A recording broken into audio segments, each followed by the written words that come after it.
Recording in progress.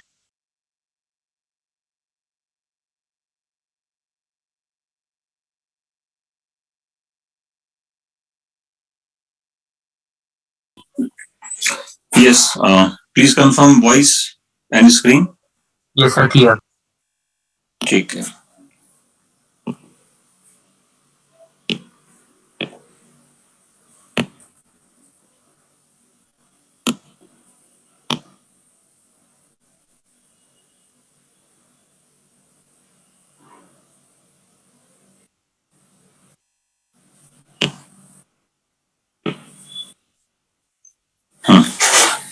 चलो, तो मैंने कुछ चीजें आपको एनसीईआरटी में से नोट्स में लिख के लाने को दी थी, है ना. पर्पस वाज कि आप इन चीजों को एक बार नोट्स में लिख लें. तो क्या स्थिति है, एक बार मुझे बताइए. लिखा आप लोगों ने? Yes, sir. ठीक है, गुड. जिसने नहीं लिखा है, जो नहीं लिख पाए, जो किसी काम में बिजी रह गए, वो इसको प्लीज लिख लीजिएगा, क्योंकि एनसीईआरटी की अपनी एक इम्पोर्टेंस है and this importance has been proved year on year. तो ऐसा नहीं कि कभी कभार एनसीईआरटी में सवाल आता है. हम ये भी नहीं कह सकते कि कभी कभार नहीं आता है. हर साल एनसीईआरटी में से बहुत क्लियर क्वेश्चंस आते हैं जो लगता है कि हाँ, तो एनसीईआरटी के इस पेज से है, और हर चैप्टर में से आता है, मैं ये भी कह सकता हूँ. तो इसीलिए पर्पस था कि आप उन चीजों को लिख लें.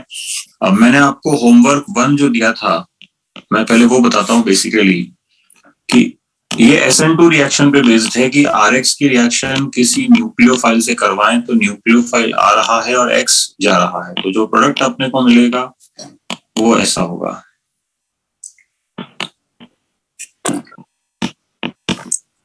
अब उसमें जैसे अगर अपन इसकी बात करें ना कि बेसिकली वहां न्यूक्लियोफाइल कौन कौन से हो सकते हैं, तो आप उसमें देखिएगा कि जैसे मान लो कोई RX है, उसकी रिएक्शन उन्होंने लेट से NaOH से करवा रखी है, या फिर NaOR से करवा रखी है, या फिर लेट से अमोनिया से.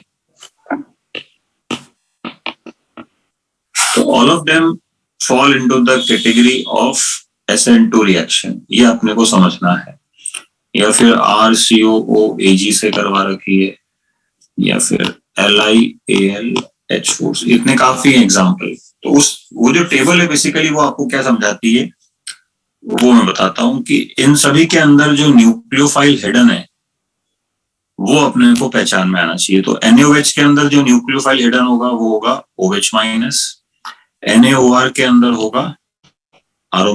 कुछ बच्चे बोलते हैं सर पता कैसे लग रहा है ये, तो एक्चुअली अपन जानते हैं सोडियम आयोनिक बॉन्ड बनाता है, तो Na+ अलग होगा और OH- अलग होगा, ऐसे पता लग रहा है. अमोनिया तो पूरा ही कोवेलेंट है, तो इसमें कोई फर्दर जो है वो अलग अलग नहीं होगा, ये सेम रह जाएगा,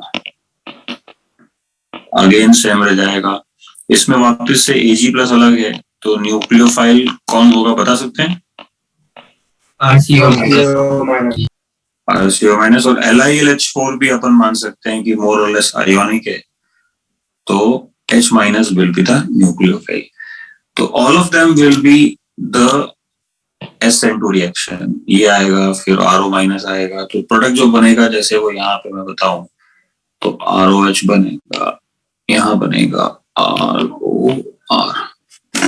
फिर इन्होंने लास्ट कॉलम के अंदर उसका शायद नाम दे रखा होगा, मैं नाम लिख देता हूँ. जैसे इसका फंक्शनल ग्रुप का नाम आपने सुना होगा, this is called alcohol, this is called ether.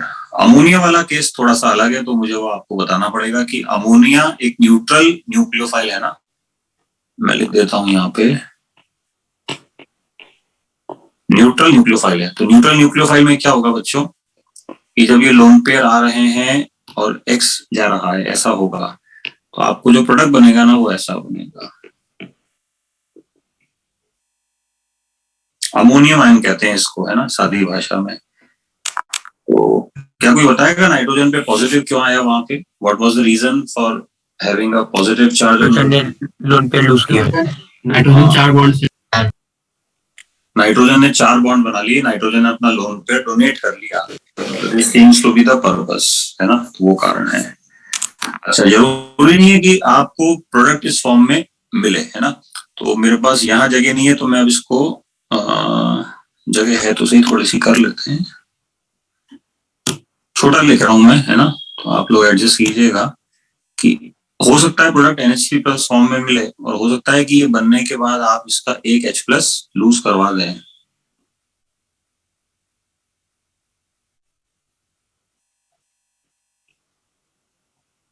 और अमीन फॉर्म में मिल जाए, है ना। चलो इसके नीचे वाला देखते हैं। इसके नीचे वाले में भी वही होगा, ये आ रहा है और ये जा रहा है, तो जो प्रोडक्ट आपको मिलेगा this is of the category,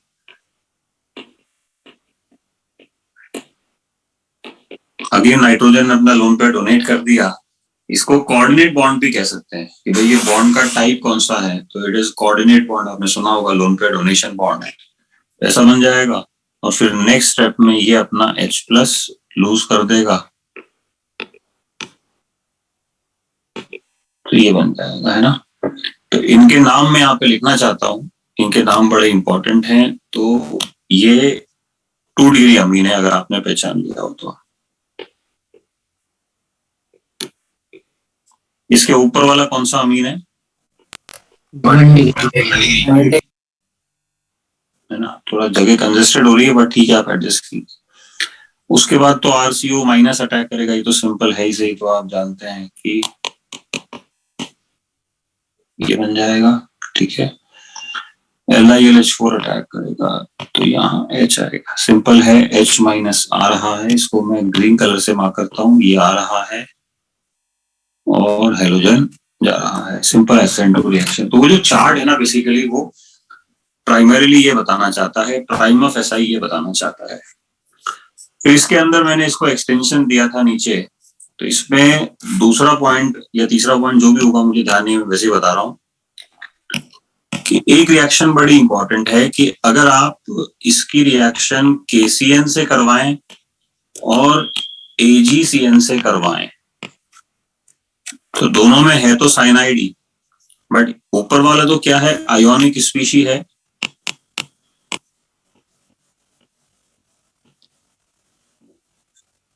जो प्रोडक्ट है वो ये बनता है।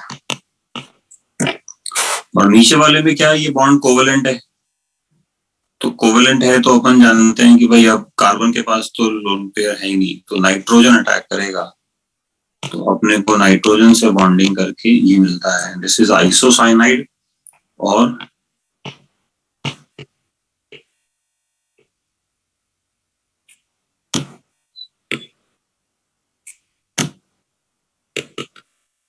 ऊपर वाले को क्या बोलते थे, साइनाइड। दोनों अलग अलग फंक्शनल ग्रुप होते हैं, आई होप आप इस बात को समझें। तो ये ऐसा हुआ क्यों, क्योंकि अपन जानते हैं कि ये जो स्पीशी है ना, ये एम्बिडेंट न्यूक्लियोफाइल कैटेगरी में आती है। इसमें कार्बन पे नेगेटिव चार्ज रहता है, तो इसके लोन पेयर भी अटैक कर सकते हैं और नाइट्रोजन के लोन पेयर भी अटैक कर सकते हैं।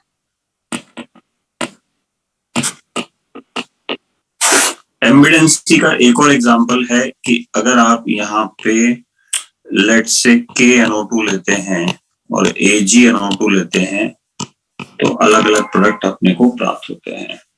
Now if we talk about KNO2, तो अपन जानते हैं कि अपने को जो प्रोडक्ट मिलेगा वो ये मिलेगा।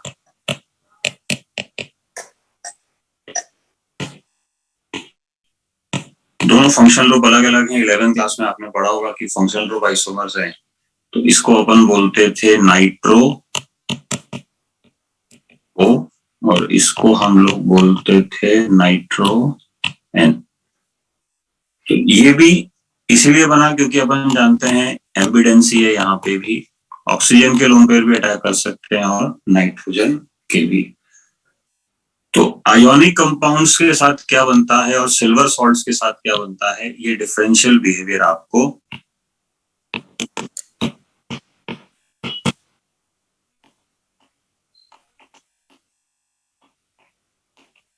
आयोनिक सॉल्ट के साथ क्या बनता है ये ध्यान रखना है, और सिल्वर सॉल्ट के साथ क्या बनता है ये आपको ध्यान रखना है।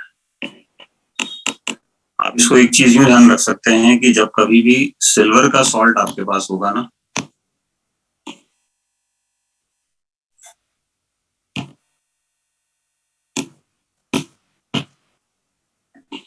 सिल्वर, सिल्वर मतलब Ag होता है ना, तो सिल्वर के सॉल्ट की वजह से हमेशा नाइट्रोजन से बॉन्डिंग होती है। आप देखो यहाँ AgCN लिया तो भी नाइट्रोजन से बॉन्डिंग हुई, और यहाँ पे भी सिल्वर का सॉल्ट लिया तो नाइट्रोजन से बॉन्डिंग हुई। तो आप चाहो तो ऐसे याद रख सकते हो, A मतलब सिल्वर, A मतलब Ag, सिल्वर का सॉल्ट लोगे तो जो बॉन्ड बनेगा वो नाइट्रोजन से बनेगा। ये पहला होमवर्क अपन ने कंप्लीट किया, ठीक है। अब मुझे बताओ कि वो दूसरा या तीसरा होमवर्क क्या हुआ करता था। आज मैंने मार्किंग करवाई ना आपको, Reaction of arenes. Hello arenes. Hello arenes के बारे में तो मैं शायद क्लास में बता चुका हूँ, फिर भी बता देता हूँ कि ये SN1 भी नहीं करेंगे, SN2 भी नहीं करेंगे, ArSN2 भी नहीं करेंगे। ये बात ध्यान रखना, नहीं करेंगे, है ना। तो फिर अपन का ArSN2 क्यों करवा दिया था, तो आपको याद होगा शायद, उसका टेम्परेचर याद है क्या, मैंने कितना बताया था? 300 केल्विन। तो अब जाके ये रिएक्शन हो जाती है जिसको हम कहते हैं डाउस एक्सपेरिमेंट प्रोसेस, है ना। बच्चे बोलते हैं ArSN2 क्यों नहीं करेंगे, तो अपन ने कहा हुआ है कि शायद ArSN2 तो तभी होता है जब कोई माइनस अब मैं मुद्दे की बात पे आता हूँ। जो चारों पॉइंट लिखे हुए हैं वो तो खैर आपने पढ़ लिए होंगे, वो बहुत इतने यूजुअल नहीं है। SN1 क्यों नहीं करेंगे, उसके पीछे कारण ये है कि अपन जानते हैं कि फिनाइल कैटायन नॉट फाउंड,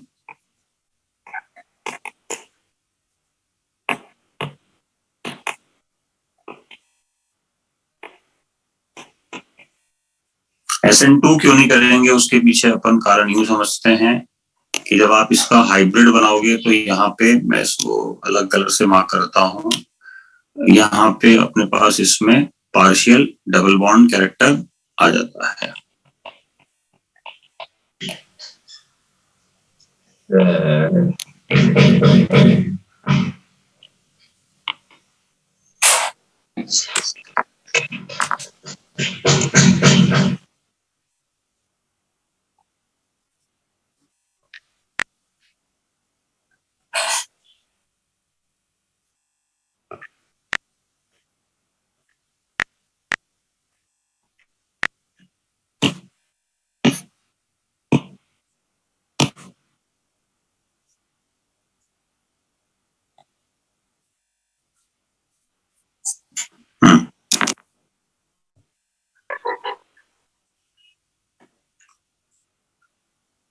तो ये उसमें चारों पॉइंट अपने कवर हो जाते हैं। तो आई थिंक ये अपना सेकंड पॉइंट कवर हो गया है, थर्ड कितना कवर हो गया, एक बार मुझे याद दिलाओ थोड़ा सा। सेकंड। ठीक है, नेक्स्ट पॉइंट कौन सा था? SN1 SN1 थोड़ा इलेबोरेट करो। No sir, sorry, halogen exchange. Halogen exchange होगा, तो बहुत ही इंपॉर्टेंट है, इसको सुनो आप ध्यान से। हेलोजन एक्सचेंज दो होता है, एक तो फिनकेल्स्टीन और दूसरा स्वाट। स्वाट में तो खैर कुछ समझने का है नहीं, क्योंकि उसमें तो पोलराइजिंग पावर लग रही है सिल्वर और मर्क्यूरी का। फिनकेल्स्टीन बड़ा इंटरेस्टिंग है, मैं आपको वो बता देता हूँ। जैसे CH3Cl की रिएक्शन जब अपन करवाते हैं NaI in the presence of acetone solvent,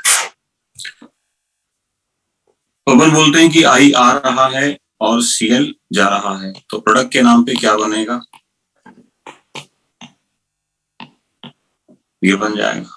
अब बच्चे इसमें ये पूछते हैं कि I- को तो हम जहां तक याद कर पा रहे हैं, ये लिविंग ग्रुप कैसा हुआ करता था, अच्छा या खराब? अच्छा, न्यूक्लियोफाइल। तो ये गुड लिविंग ग्रुप हुआ करता था। तो एक बेसिक क्वेश्चन होता है कि सर जब ये गुड लिविंग ग्रुप है तो इसको अटैक करना चाहिए क्या? मैं इस पे एक और क्वेश्चन मार्क लगा देता हूं, क्योंकि ये क्वेश्चन मार्क बनता तो है कि ऐसा होगा क्या। तो अब अपने को एक पॉइंट समझ में आना चाहिए कि एक्चुअली ये जो रिएक्शन है ना, ये इसलिए हो रही है क्योंकि इसके पीछे मैं एक लाइन लिखता हूँ बड़ी अच्छी सी, जो आप लिख के लाए होंगे वहां से, आई होप आपने लिखी होगी, कि acetone precipitates NaCl and solubilizes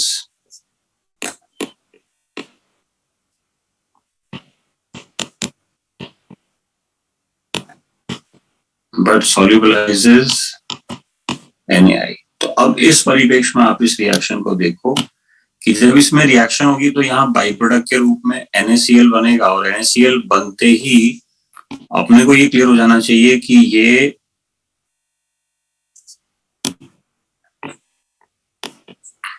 precipitate हो जाएगा, क्योंकि एसीटोन के अंदर NaCl घुलता नहीं है ना। ये तो बड़ी नॉमिनल सी बात है। तो अब एक्चुअली क्या हुआ, जैसे ही NaCl घुला नहीं तो वो प्रेसिपिटेट हो गया, और हम जानते हैं if any of the product get precipitates, le शैलेट प्रिंसिपल सेज व्हाट, की रिएक्शन कहाँ जाएगी, फॉरवर्ड। रिएक्शन फॉरवर्ड चले जाती है इस कारण। तो अब आप जो क्या सोच रहे थे ना कि Cl वापस आके अटैक करेगा, वो Cl अटैक नहीं कर सकता क्योंकि वो सॉल्यूशन में अवेलेबल ही नहीं है। आयोडीन अटैक मतलब Cl अटैक नहीं कर सकता क्योंकि वो प्रेसिपिटेट आउट हो चुका है। ये इसका बेसिक रीजन। तो हम ये कह सकते हैं कि आपको याद होगा मैंने SN2 रिएक्शन के एग्जांपल में पढ़ाया था NaI एसीटोन। तो NaI एसीटोन का कॉम्बिनेशन SN2 इसलिए करवाता है क्योंकि एसीटोन एक ऐसा सॉल्वेंट है जो प्रोडक्ट के बनते ही इसको वहां से बाहर निकाल देगा। ये इसका ड्राइविंग फोर्स है और कोई नहीं है। तो ये पॉइंट है जो आपको मैं लिख के लाना था। ये चौथा पॉइंट हो गया, ठीक है। इसके बाद स्वाट रिएक्शन तो आप लिख लेना, उसको तो रटना है बस। ये मान के चलो कि वो जेई मेन और एडवांस में आपको 3 या 4 नंबर दिला सकती है। यहाँ पे ये कंसेप्चुअल हो गया कि वो पूछेगा कि भाई एसीटोन के अलावा क्या कोई दूसरा एप्रोटिक सॉल्वेंट भी ले सकते हैं क्या, क्योंकि SN2 है तो क्या कोई भी एप्रोटिक सॉल्वेंट काम करेगा। तो फर्स्ट इंस्टेंस में लगता है कि हाँ कोई भी SN2 रिएक्शन काम कर देगा, बट इस केस में नहीं कर पाएगा क्योंकि अपने को ये पता होना चाहिए कि एप्रोटिक के साथ साथ इसका जो सॉल्युबिलिटी का डिफरेंशियल बिहेवियर है ना, कि NaCl को बाहर फेंक देता है, वो रिएक्शन करवाने के लिए रिस्पॉन्सिबल है। सर बट I- से एक अच्छा न्यूक्लियोफाइल भी होता है ना। हाँ, तो अच्छा न्यूक्लियोफाइल होता है, अच्छा लिविंग ग्रुप भी होता है। तो इस रिएक्शन से यही तो समझ में आया कि वो कब न्यूक्लियोफाइल होगा और कब लिविंग ग्रुप होगा, दिस इज सॉल्वेंट डिपेंडेंट। एक समय पे हमने पढ़ा था कि it is good nucleophile as well as good leaving group. यहां तक एग्री करते हो? Yes sir.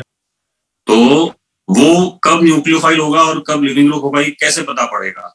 तो ये आज पता पड़ गया कि ये खुद डिसाइड नहीं करता, रिएक्शन भी डिसाइड नहीं करती, बट ये जो सॉल्वेंट में होता है, solvent is a deciding factor. Now it is clear?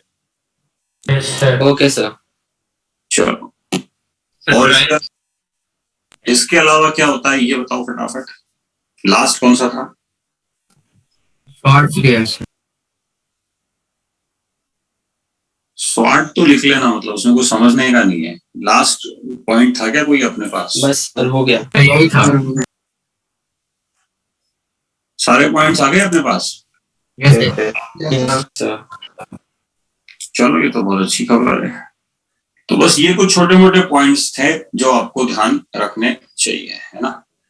तो मैं ये वाली PDF भी भेज देता हूँ, आप इसको चाहे तो लिख लीजिएगा, चाहे तो क्या मतलब इसको वही मैंने कहा था ना, +1 पेज लिख के दिया था, एक पेज छोड़ना। तो अगर छोड़ा है तो अच्छी बात है, वहां इसको लिख लीजिएगा। तो ये आपका अपन यूं मानते हैं कि ऑलमोस्ट ORM3 कंक्लूड हो जाता है और आप लोग तैयार हैं।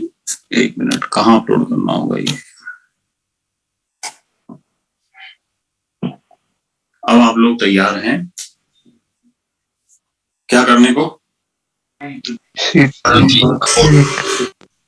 करने के लिए आप लोग तैयार हैं ना। अब आप मुझे एक बात बताओ, अभी मीटिंग में कितने बच्चे आए होंगे आज, एक बार चेक करते हैं। 107 107 तो फेयर अमाउंट है ना। आई थिंक इतने बच्चे एक्सपेक्टेड थे। अब अच्छा, मुझे एक बात बताओ, एक जनरल क्वेश्चन पूछता हूँ आप लोगों से, है ना, कि 1 घंटे में कितने क्वेश्चन कर सकते हो तुम बच्चों? लेवल के ऊपर डिपेंड करता है। लेवल के ऊपर सर।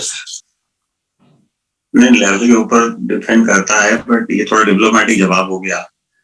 भाई ऐसा तो है नहीं कि मैं आपको निबंध लिखने के लिए दे दूंगा कि लो वो होता है ना, क्या नाम होता है उसका, Recording stopped. संक्षिप्त निबंध लिखिए, है ना, कवि का जीवन परिचय लिखिए, वो तो मैं लिखने के लिए दूंगा नहीं आपको। अपन एक मोटी बात मान के चलते हैं कि भाई 1 घंटे में अपन 20 क्वेश्चन कर सकते हैं, 20 से 25 मान के चल। शुभम का मैसेज Yes, sir. 30 है, यस सर 30 थोड़ा ज्यादा हो गया, बट 20 से 25 तो मान के चल सकते हैं ना। यस सर सर 20 तो 5 यस सर सर 20-25 हाँ ठीक है ठीक है। अब अभी टाइम क्या हुआ है ये देख के बताओ बच्चों, बड़ा 9:24 9:25 24 हुए हैं, है ना। तो 1 घंटे में आप अगर 20 क्वेश्चन भी डिस्कस करें तो 9:30 बजे आप क्वेश्चन करना शुरू करना। ये बात समझ में आ रही है? यस सर 10:30 बजे अपन वापस से क्लास लगाएंगे और मैं आपको करीब 20 क्वेश्चन देता हूं, आप वो करिए और फिर अपन इसको कंक्लूड करेंगे डिस्कशन के साथ, ठीक है। यस सर एक बच्चे का मैसेज आया है कि सर डिनर कब करें। डिनर अभी जैसे मैं कई बार पढ़ाते पढ़ाते ही बीच में खा लेता हूँ, वैसे ही कर लो यार। अब और कोई शादी में थोड़ी आए हो कि तुम फुल डिनर करोगे, नाचते नाचते गाते गाते, है ना, और दूल्हा दुल्हन को देखते देखते। इसलिए पढ़ाई पे ध्यान दो। हाँ टेक्नोलॉजी का फायदा है, बिल्कुल टेक्नोलॉजी का फायदा उठाओ। और एक्चुअली क्या है, ये प्रोग्राम पिछले साल भी किया था अपन ने, बच्चों को ऐसे रात को पढ़ाया तो उसका उनको फायदा मिला, इसी को अपन एक्सटेंड कर रहे हैं, है ना। सर तो अब सुनो, अभी बस 5 मिनट है, मैं 5 मिनट में फाइनल मॉडस ऑपरेंडी बता देता हूँ। करना क्या है, वो 20 क्वेश्चन कौन से है वो बता देता हूँ। एक बार कोई भी एक बच्चा होस्ट में, तो अंशुल है, प्रिंस है, पुलक है। प्रिंस प्रिंस नहीं है सर, वो कोई और है सर। मैं हूँ असली प्रिंस तो सर। अभी मेरे को निकाल दिया सर उसने मीटिंग से। अच्छा इसको हम निकाल देते हैं यार, ऐसी क्या बात है।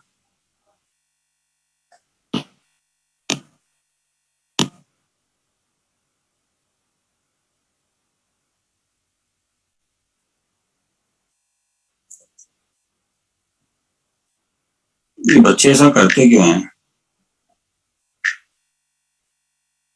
भाग ही गया वो। चलो अपन पढ़ाई की बात करेंगे, है ना, अपने पास इतना टाइम नहीं है कि अपन ये सब फालतू चीजों पे ध्यान दें। तो वो करना क्या है मैं आपको बताता हूँ। आप एक बार ड्राइव पे देखो, है ना पुलक। डीपीपी है यस सर नहीं डीपीपी तो मैंने अगले वीक के लिए डाली है, डीपीपी नहीं। मैंने ऑफलाइन वाले बच्चों को भी ये शेयर किया था, तो मैं आपको भी कर रहा हूँ। 1 मिनट में बता ही देता हूँ ना कहाँ है। क्लास टेस्ट करके 2 पीडीएफ है। हाँ 2 मिनट रुको, मैं बता रहा हूँ। स्क्रीन शेयर हो गई है ना, एक बार ये चेक करो। वो सर यस अब आप इसे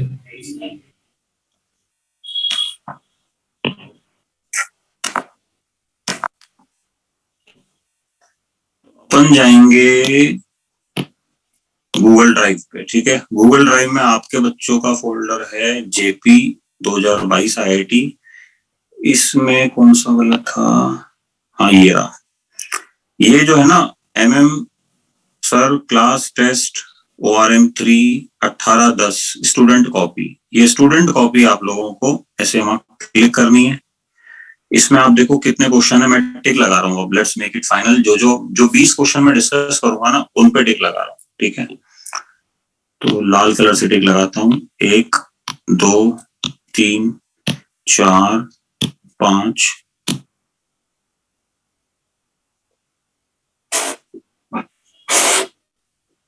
6 7 8 9 10 तो ये हो गए, ठीक है। अब थोड़ा सा अपन पाला बदलते हैं, एमसीक्यू ले लेते हैं। 11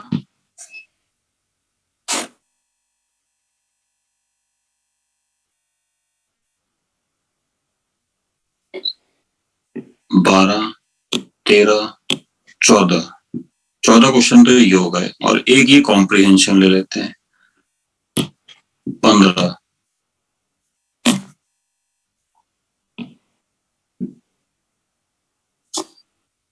ये 21वां सवाल ले लेते हैं।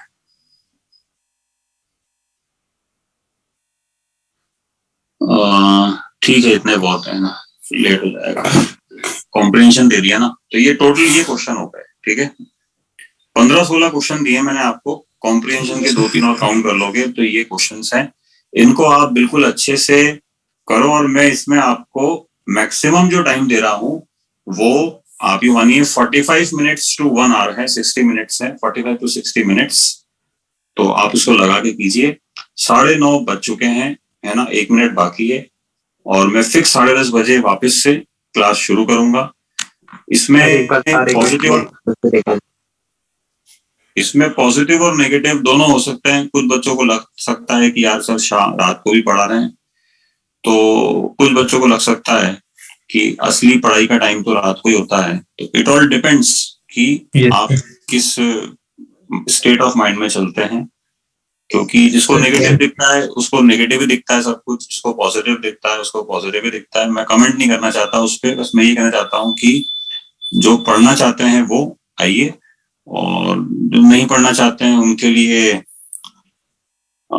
मैं कोशिश करूंगा कि कोई और प्लान हो तो वो सजेस्ट करें उसको फॉलो करने की, है ना। तो ये पीडीएफ सबके पास है क्या? एक बार कोई बच्चा कंफर्म कर दो, है ना। क्वेश्चन जो मैंने टिक लगाया वो देख ली सबने? दोबारा बता देता हूँ, 2 मिनट रुको, मैं दोबारा बता रहा हूँ, आप इसको नोट डाउन कर लो। बस यही क्वेश्चन करना है, ये बात मान चलना। पहले तो 1 से 10, 14, 16, 17, 18 कॉम्प्रिहेंशन और 21, बस यही है ना। Yes sir. चलो, तो योर टाइम स्टार्ट्स नाउ और इस टाइम के बाद फिर अपन मिलेंगे। किसी को थोड़ा लालच और दे देता हूँ, अगर थोड़ा सा लालच लेना है तो ये एक क्वेश्चन और कर लेना, ये बोनस हो जाएगा, है ना, दिवाली बोनस तुम्हारे। हाँ, मैं थोड़ा मतलब लालच कर लेता हूँ कभी कभार। ठीक है भाई, सेम आईडी पे मिलते हैं फिक्स 1 घंटे बाद, है ना। तो बाय बाय।